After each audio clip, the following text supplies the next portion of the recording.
Hi, I'm Mark Marmer from Signature Electric. We're here at the new EV Discovery Center. This is the first in the world, the first in North America? It is the first in the world center devoted to EV education. Great, and this is Kara Clairman, the CEO, who is devoted to electric vehicles, who's been pushing electric vehicles and educating people for, I don't know how many years now?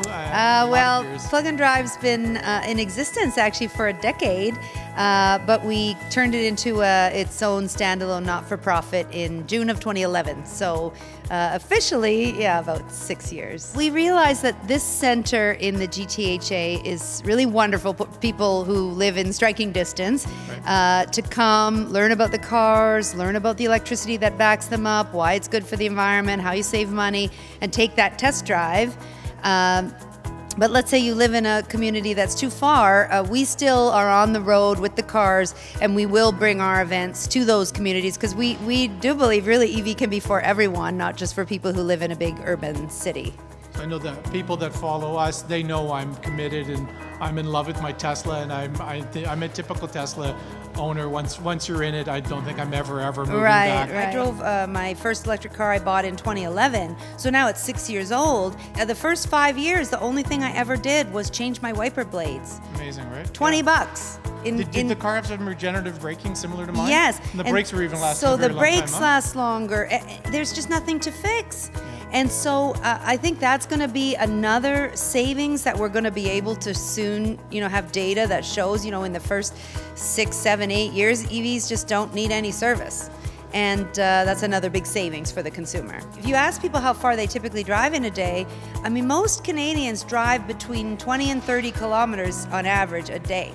So it's a very small range. And so what is this obsession with big range? But the reality is people want the freedom, the flexibility to take that road trip to do something different. And even if it's a once or twice a year event, they would like to be able to do it in their car. And so that really prevents a lot of people from choosing electric.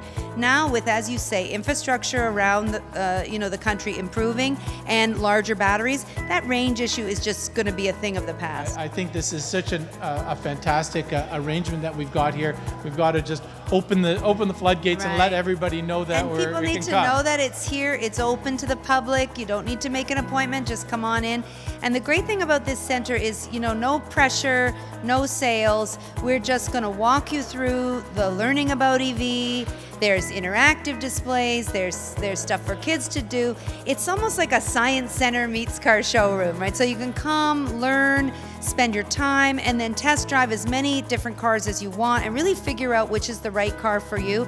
And we have some families that come, they stay for most of the day, they try everything, and then they walk away saying, you know what, I figured out which car is going to work the best for our life and our family. We've had a number of dealers referring their customers to us to learn and take the test drives, and then they go back and order the car. So it really is a fully functional event venue, executive off-site meetings, so for anyone really who's interested in a meeting space plus sort of an event space, we have it here. And if it was a winter, say even after hours, would you bring some of the cars inside so the cars could kind of be on display without having to be outside, that type of thing? We could do that, right? We've had as many as 5 cars inside here. I remember the opening, you couldn't get around the cars. Right, and so we can change the sort of the layout to suit the event. So we're really open to ideas.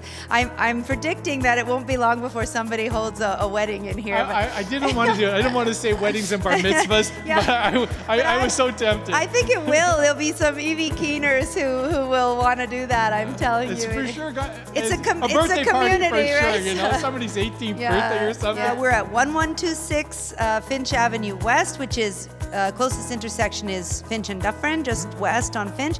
We're right on Finch, very visible to the street, tons of parking here. So very centrally located, near the 401, near the 400, easy to get here from any of the suburbs. And we've had visitors from Burlington Oakville, Ajax Whitby. We have visitors from Markham and Thornhill. We're sort of in the middle of the triangle. So our goal really was to attract the suburban Torontonians because they drive the furthest and they have the most to gain from And we're going to have a switching TTC EV. station here soon, right? Right here. So we're going to be right on the Finch subway line here, and we're between stations, but very close walking distance to the subway. And right now, it's just a bus from Downsview. Perfect. Thank you. All right. Karen, Thank you, Thank you so Mark. much. Always a pleasure. My Thank you. pleasure.